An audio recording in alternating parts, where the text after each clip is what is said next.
We have made it to our last video lecture of the course. Yay!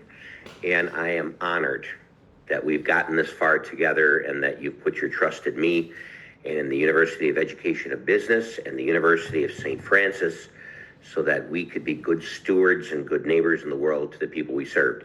It's not just about making money. It's not just about Milton Friedman. It is about people, planet, profits, the triple bottom line. It's about virtue ethics. You know, somebody keeps asking me, why are we doing this? That was class one, that we just want to be people of integrity, people of honesty, people who are prudent, those that people can trust. And if people understand it's not just about making money, but it's making a contribution in the world and doing what is good and positive, we have a whole future ahead of us that looks really bright. And I'm just glad that we've been able to get on this ride together.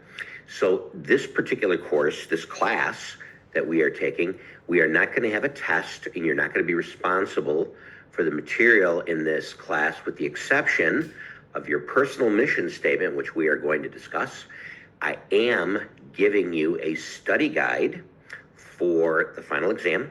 I'm giving you all the questions that may very well appear on that exam, and all those questions we have covered throughout the semester. So I've reduced them down to some 60 questions, and then you study them well, you should do really fine. But that quiz, that test, is due by Sunday night at 11:59 p.m. the following week. And there are no exceptions to that because the university has set a deadline on when you need to submit your paper.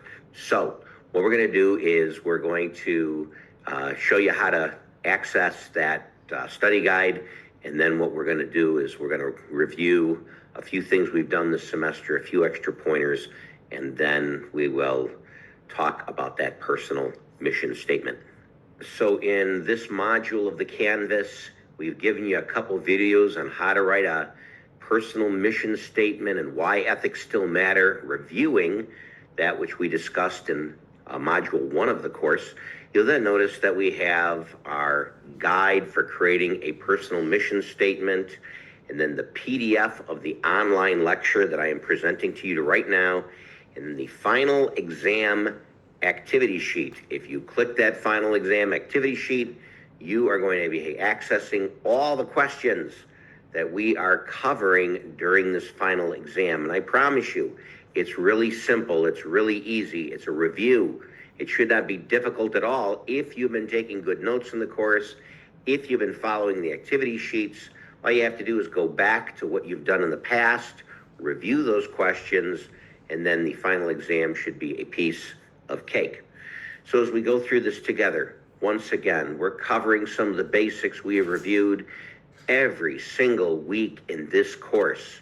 We have talked about the prayer of St. Francis, the words of Francis of Assisi. Mind you, what we're doing here is not just how to make money in a business, not how to be profitable, but how to be respectful, how to be a good neighbor, how to be a good person, so that you can do those same things both at home, in the office, with the community, and with life itself. Where there is hatred, let me sow love. Where there is injury, pardon. Where there is doubt, faith. Where there is despair, hope. Where there is darkness, light. And where there is sadness, joy. Grant that we may not so much seek to be consoled as to console, to be understood as to understand, to be loved as to love. For it is in giving that we receive, it is in pardoning that we are pardoned, it is in dying that we are born to eternal life. Last week we talked about those individuals who have given back to the community, have taken their philanthropy to such a degree that they made sure that our society benefited from their talents within the world. That's what we're supposed to do. Help society out, help us grow, help us evolve together so that we can be good people. According to Teilhard de Chardin, according to Irenaeus of Lyon, we're supposed to be progressing like children growing up into adults. We're supposed to be people who are growing and learning and being good neighbors to each other. Some of the basic themes every single week we've discussed. Find out a person's Sitzenleben. Where does the person sit in life? What are their values? Where are they on this journey?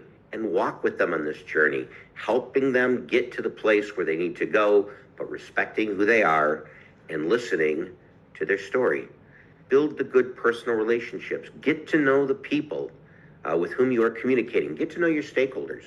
Learn how to be a good friend, a good steward, a good teacher, a good employee, a good shareholder, so that what you're doing is not just for that capital gain and that consumerism and all that money stuff, but it's about being a good person and helping people out, and they are going to trust you along the way.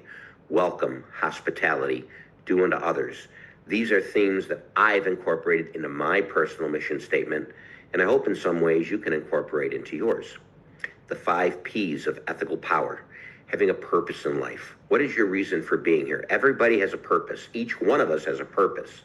Do we fulfill it by the way we live our lives?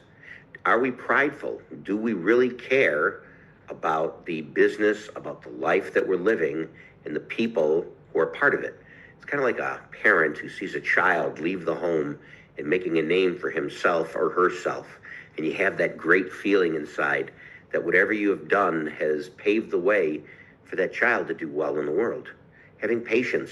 Patience is one of those virtues of being able to deal with the most difficult things in life. You know, we talked about this over and over again, that you're going to fail. Businesses are going to fail. A lot of your endeavors are going to fail. What does Thomas Edison say? It's not that I have failed 10,000 times, but it's 10,000 ways for me to realize how I am not going to do it right. Look at it in a positive way. Look at it in a way that a failure defines a person, because people find out what kind of person you are by the times that you fail and get back up and get on that bike to ride again, rather than just always being successful. Persistence. Even if you do fail, even if you have struggles in life, that you are able to keep on that bicycle, that you are able to persevere in the business so that you will be able to do well. Perspective, knowing your life, knowing the challenges that are in front of you, and realizing that if you've got a purpose and if you stay true to whatever your personal mission statement is, that you can do well in this world. The 3 C's of business ethics. Once again, you're not required to know these for any quizzes or any tests. This is just good stuff to know. Compliance, follow the rules, live within the parameters. If you don't like the parameters, then if you have to speak up and do something, mind you, there are consequences to what you say and what you do. But if it's necessary, and if you think that what you are holding strong about is important for you to hold strong, then you're willing to take the consequences for your actions. Contributions. How are you contributing to the society? How are you contributing to your family? Is the job for the sake of your family? Is your family for the sake of the job? How are you contributing? Where are your purposes and where are your priorities in life? And how are you contributing to all those things for which you are responsible? 7 core principles of ethics. Autonomy, the right to individuals to make their own choices. We have the ability to make choices. We can choose what to do and what not to do. If people get in our way, we have a choice on how we're going to address it. Beneficence, what is good? The moral obligation to act for the best interests of others. Once again, it's not just about profit. It's about helping others, getting people to walk together, building bridges, doing what's good in a community so that everybody benefits, that win-win situation. Non-maleficence, not doing bad, so to speak. The duty to do no harm and actively to avoid actions that risk injuring others physically or emotionally. What I've been trying to do in this course is I've been trying to tell you you are good. You have value. You have a gift to offer the world. Now, what is it going to accomplish? We do evaluations. You're going to evaluate us. You're going to tell us what is good, and you're going to tell us what things we can improve. If you have a good disposition in doing that, then we're on the right path.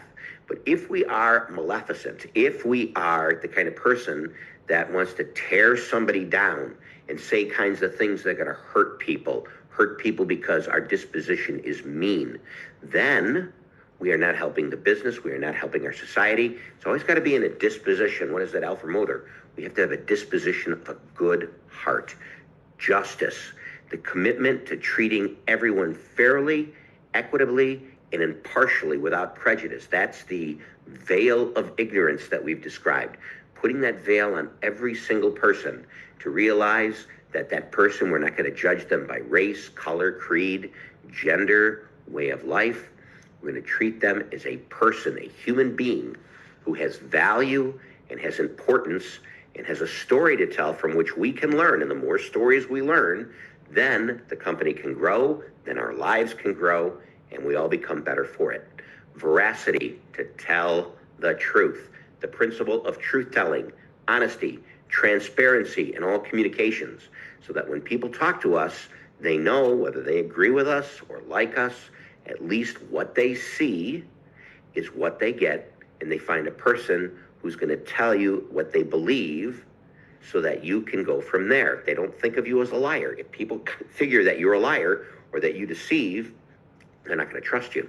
But if you're a truth teller, then hopefully people will say, well, I may not agree with that view, but at least the person is being honest with me, is giving me value by telling me what that other person thinks. Fidelity, to be faithful, to be loyal, to keep promises, to honor commitments. Some people say to me, they tell me they're going to be here at a certain time during the day, and then they don't show up. They show up grossly late. They show up grossly early. They tell me they're going to do a job, and then they don't do it. If you have the kind of fidelity to say, this is what I'm going to do, and then I'm going to do it, then people are going to put more trust in you, are going to find value in you, because you're the kind of person that keeps your word. Accountability, the obligations to take responsibility for your own actions, choices, and professional duties. Good or bad, you're going to be accountable for your actions. And if you do wrong, then if you have any kind of integrity and veracity and fidelity, you learn from the mistakes, you correct the mistakes, and then people say, look, we all make them.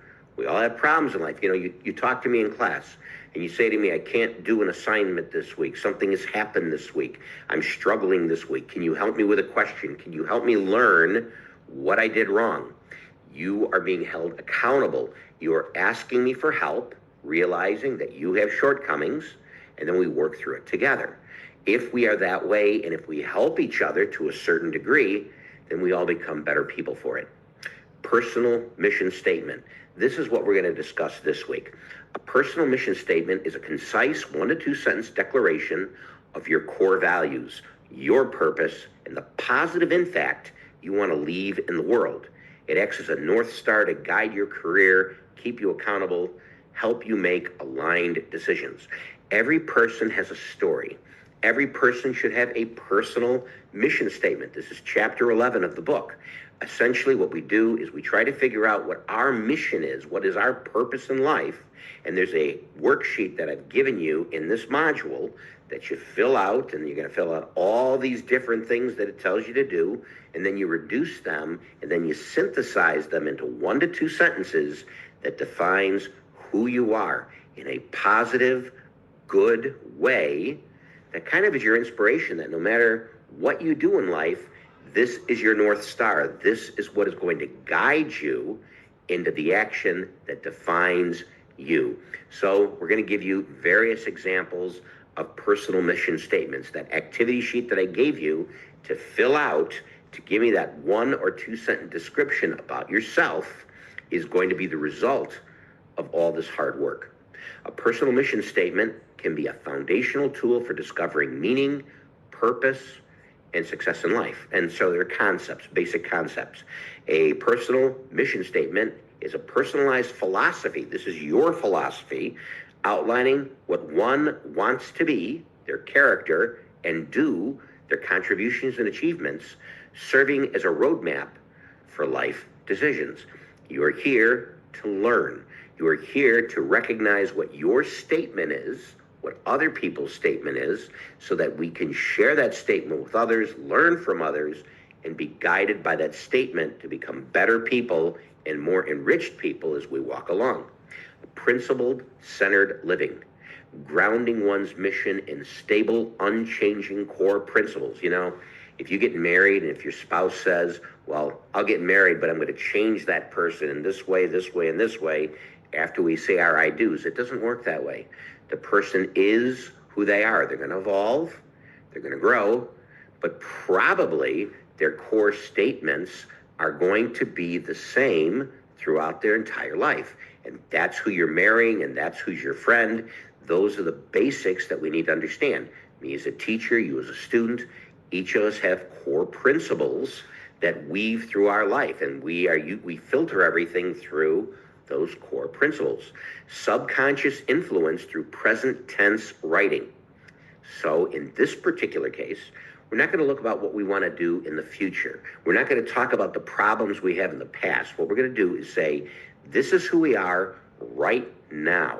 This is what we're going to do positively right now, and we are going to do it now, and we're going to do it for the rest of our existence by saying, this is who I am, and this is my story.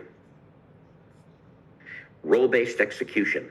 Applying mission-driven actions across different life roles.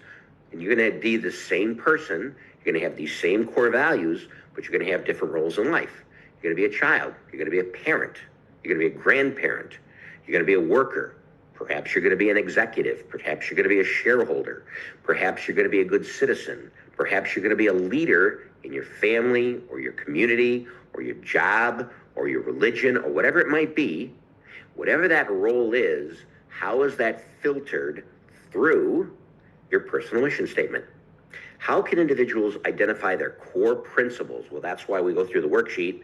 We have you fill out these various levels of the accomplishments that you want to do, the things that you believe, and then filter them through to reduce it to a 2 or 3 sentence statement. In what ways does a personal mission statement relate to theological reflections on death, dying, and the search for ultimate meaning? And that's what I try to do in my Death and Dying course. I have students reflect on their life and think about what they want to achieve in life. In this particular case, we want you to think about who you are and what you believe and how that vision, that statement, is going to be the foundation through which everything filters throughout your life. How does principle-centered decision-making differ from circumstance decision-making? So, principle-centered, these values that are who I am, through which everything is going to be filtered, is going to be the same no matter what the circumstance. If I end up staying married, if we have a long and fruitful life, if someone dies, if someone gets divorced, if some tragedy hits me, if something wonderful happens in my life, those same core values stay the same, although the events of the world may change us. A personal mission statement provides security, guidance, wisdom, and power to direct everyday actions and long-term goals. So if we understand who we are, then based off that, everything else flows through that, and then we become better people. I talk to farmers who all their life have lived as farmers, and they have a basic belief in life, a basic way of doing things in life. They've been conditioned that way, and so whatever happens to them in this world, they end up living that particular way. You live by the ocean, you live by the waters, you live in a fishing community area. How do you, based on the place that you live and how you've been brought up by your family, your government, your communities, your church, whatever it may be, how is that established who you are, and then how do you live based on the way you've been taught? Some theologians, some philosophers will say that your personality has been developed at the age of 9, 8, 10. Early in your life, those basic core principles are there. Now it's a matter of you figuring out what they are and then understanding how that has become the foundation of what you do. An effective mission statement must embody 5 key traits: personal, positive, present tense, visual, and emotional. Core principles underlie the mission should remain stable and not shift based on the changing circumstances.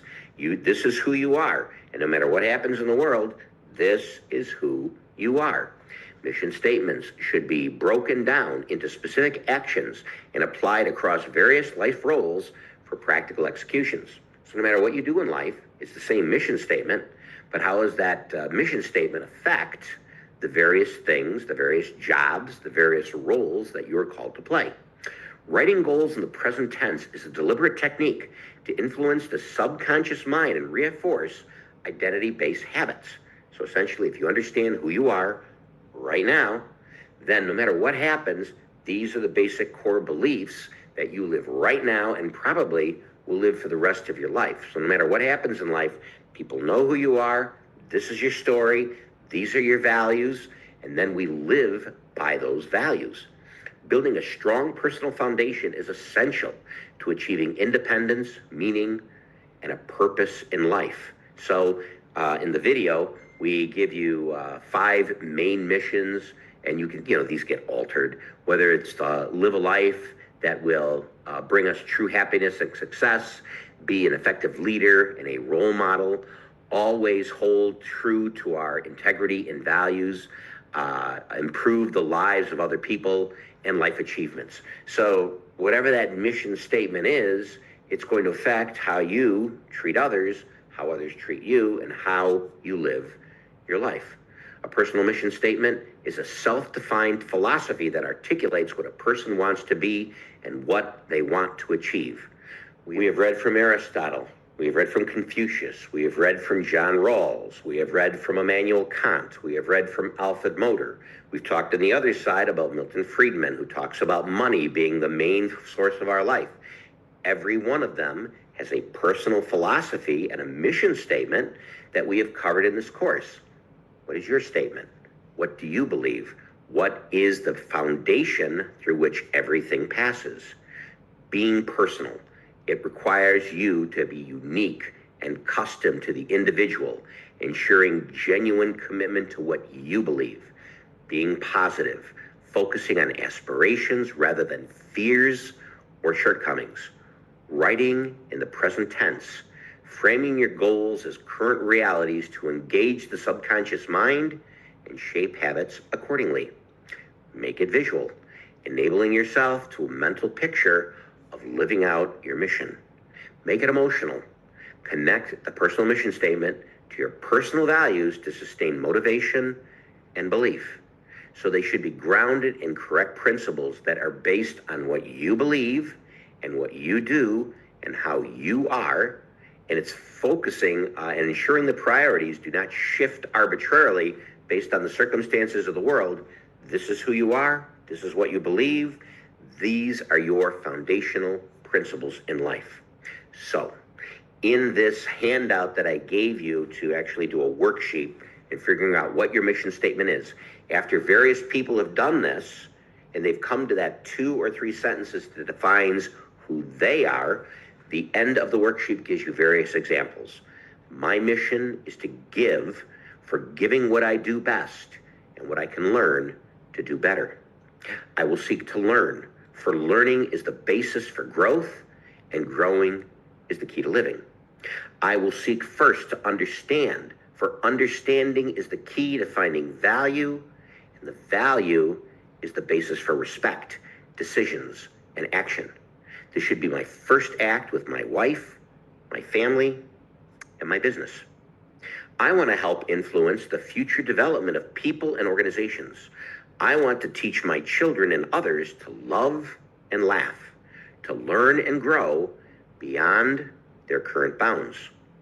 I will build personal, business, and civic relationships by giving frequently in little ways. The smile, the handshake, the gestures, the bowing, whatever it might be to make a person feel like you're allowing them into your life and you're asking them to allow us into theirs. I see each day as a clean slate, a fresh chance to write new scripts and seize new opportunities. I value life's experiences and seek to learn and grow from each one. In my daily endeavors, I avoid neither risk nor responsibility, nor do I fear failure, only lost opportunity. I am a responsible spouse and parent. I give priority to these roles. I value differences and view them as strengths. It helps me grow. It helps me be a better person. I'm putting my family first. I seek to build complementary win-win relationships with family, friends, and business associates. To keep these relationships healthy and to maintain a high level of trust, I make daily deposits into the emotional bank accounts of others. So I learn from others, I enter into the lives of others, I treat others the way I'd want them to treat me. I learn from them, and they learn from me. In my profession, I am responsible for results. I act with courage, consideration, and discretion. I prefer to let my words speak for me, and I believe in achieving visibility through productivity.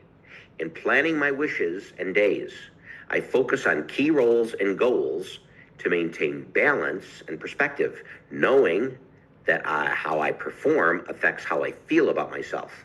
I seek to do my best and record how I feel in daily entries in a personal journal. Some people do personal journals. I do. I end up having a reflection of my life and what I have done, and I go back to that to find out if I am holding up to the personal mission statement that I have created for myself. I value my personal freedom of choice and my right to exercise that freedom. I am more a product of my decisions than conditions. I do not allow present circumstances or past conditioning to determine my responses to the challenges that I face. I choose to focus on positive, to work within my circle of influence, to act directly on things I can do something about, and therefore reduce my circle of concerns. What is it? The serenity prayer, as they say. Give me the strength to endure the things I can, to know that there are some things I cannot change, and wisdom to know the difference. So concerning my personal mission statement, why do I teach you? Why do I invest myself? Why do I do the things I do? So after reflecting and filling out the worksheets and working through my life, this is my statement and why I do what I do. Honoring the teachings and allowing myself to be guided by my higher power. I humbly choose to follow the golden rule, do unto others as you would have them do unto you, and to place the needs of those who are vulnerable ahead of my own needs. You are more important than I am. I am here to serve you. I am here to help you. I am not out for the profits, although there's a salary that's associated with this job. I am more concerned about taking care of you and making sure you know that you have value. If we can do that, if we can be positive, if we can build each other up rather than tearing each other down, we are going to be able to make a great contribution in the world. We can learn from others by opening our hearts to others, and then hopefully we can make a difference in other people's lives. So one of the students here in the United States who is about to graduate decided to write me a thank you note for what we were able to do for her at the university, holding true to my mission statement and her holding true to hers. This is what she wrote. Dear Father Jankowski, I happen to be a priest. As I prepare for my upcoming graduation from the University of St. Francis, I wanted to extend my sincere thanks to you. Even though I was only your student for one class, Theology of Death and Dying, which I teach here in the States, I really cannot overstate the impact that you made on my time as a student here. I learned so much about my own values and beliefs through your class. Thank you so much for being an understanding and generous professor, and for being a part of what makes the University of St. Francis so special. Sincerely, Gianna. We do what we can. We try to help out. I'm trying to help her out. I'm trying to help the students out here. I'm trying to help you out over there. If you have any questions, please contact me. Once again, the final exam is really, really easy. It's based on all the questions that we have covered. I have given you all the questions that are going to be on that exam. If you take a little time, work with each other, make sure you know all the answers. We've gone through them all before. Then have those answers in front of you when you take the exam, and it should be really, really easy. If there's anything I can do for you, please do not hesitate to contact me. I want you to do well. We want you to do well. We want this to be a positive experience, and we want to tell you, you have value, you have purpose, you have a story, you have a unique and special mission and philosophy that we need to learn, and hopefully you can learn with us. You have done great in this course. Really, really appreciate all the efforts that you've taken. May your future endeavors be as wonderful as the experiences we've had together. Thanks, everybody, for taking the course. Bye.